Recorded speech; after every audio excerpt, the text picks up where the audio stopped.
Welcome everyone! Bobby Fischer must be one of the most famous, maybe the most famous, chess player of all time. He was world champion, he had famous winning streaks against the world's top players, and during the Cold War he was the lone hero that faced the Soviet chess machine. At the time of this game, Fischer was 17 years old and he played Osvaldo Bazán in Mar del Plata.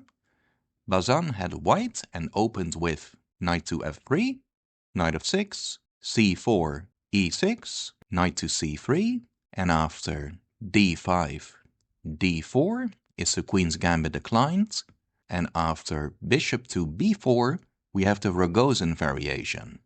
C takes d5 was played, so white clarifies the center right away, which is one of the most common moves. White can play many moves here, bishop g5 and queen a4 check are also popular, but both a3 and e3 are also played. Black took back, bishop to g5 pinning the knight, h6, bishop to h4, c5, black counterattacks white's center pawn, e3 defending, and then knight to c6 was played. Very logical, it's a developing move, putting more pressure on d4, but it's not the most common move right now. The most common move nowadays is actually c4, clamping down on the light squares, and here it could continue with bishop to e2, bishop f5, castles, and here bishop takes knight on c3. Now trading bishop for knights gives black a grip on the e4 square, and when white recaptures with the b pawn, it also makes white's queenside pawns less mobile, and later on black would like to play a5 and b5 and b4 and try to get a passed pawn. Anyway, Fischer played something else. He went knight to c6, bishop to e2, and now g5. As Fischer once said, you've got to give squares to get squares.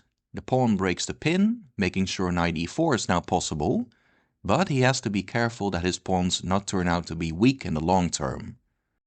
Bishop to g3, knight e4, rook to c1 covering the knight, and here Fischer played queen to a5. Greed can be good, Fischer just tries to win a pawn now. Now white opted for development over material and just castled. Bishop takes c3 as planned. Now taking with the knight would be quite bad, because after pawn takes knight, bishop takes. Now white has a number of strong moves, one of them being pawn takes pawn on c5, and black cannot win that pawn back, because after queen takes pawn, there's queen to b3, pinning and winning the bishop. Therefore, bishop takes knight, pawn takes, and knight takes c3. Now Fischer did win a pawn, but white's lead in development is enormous. Queen e1 was played, threatening the knight. Knight takes bishop check, queen takes, and now c4. Smart move. When you're behind in development, it's safer to close the position. Now white tried to open the position anyway with e4, but there was a better move. A better move was knight to e5, which prepares f4, and after knight takes knight, bishop takes, rook to g8, as planned white goes f4, and maybe Fischer would have thought this was too much trouble for just a single pawn. That didn't happen though. White played e4, bishop to e6, and now white tried to be fancy and played bishop to c7. Now the more boring continuation was probably better. He could have gone knight to e5, and then it could continue with pawn takes pawn on e4, and after knight c6, b takes, queen takes e4, threatening c6. Black could go queen to d5, defending c6 and hoping to trade queens, but white declines that. And here black still has the extra pawn, but white's position is easy to play and white's king is perfectly safe, so I'm not sure if you'd like black in this case. Didn't happen. White played bishop to c7, and his point was that after queen takes bishop, he can go pawn takes pawn on d5, and the bishop is of course pinned. But he missed something. Black here has g4. Counterattacking the white knight, which undermines d4. Knight to d2 was played, So now knight takes pawn on d4, and the queen fled to e4. And here white still seems to have a great position. Better development, two of black's pieces are hanging, the black king is permanently unsafe, white's king is safe. But here Fischer had a very pretty saving move. Queen to f4. Now of course the queen is not really hanging. If queen takes queen, then there is knight e2 check, king h1, knight takes queen, and after white wins that piece back, then black goes b5, and white is a pawn down in a bad ending. So instead, after queen f4, white played rook takes c4, but this actually isn't better. Here Fischer traded queens. Now both of the black pieces are still hanging, but Fischer solved this too.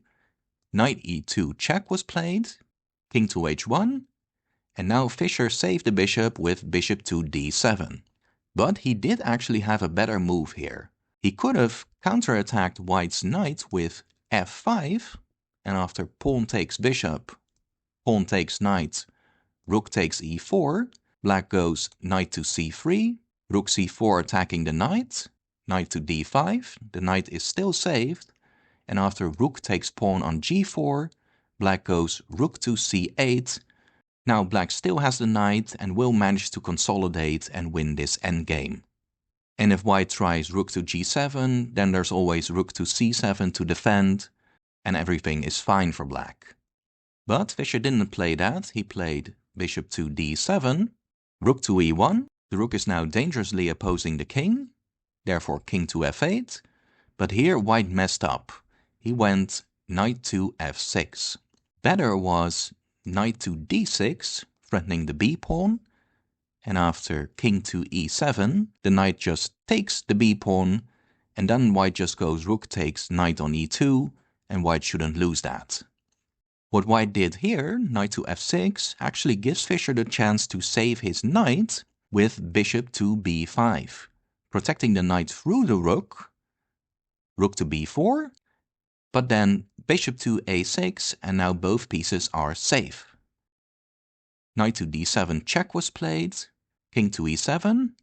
Now a huge blunder would be king to g7 because of rook g4 check, king h7, knight f6 checkmate. Therefore after knight d7 check, king to e7, knight to c5, attacking the protector of black's knight, but Fischer still kept his extra material. He went rook from h to e8.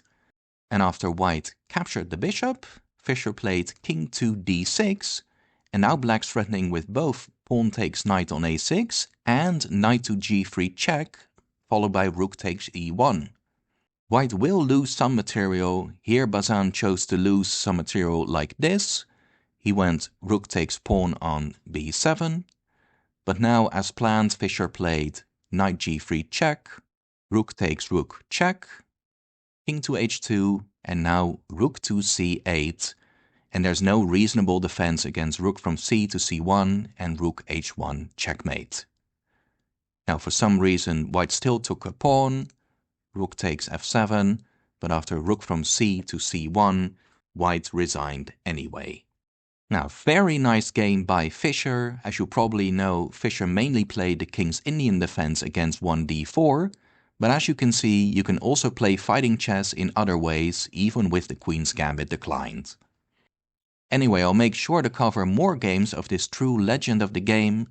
If you enjoy these games as well, please subscribe. And as always, thank you for watching Chess Student and take care.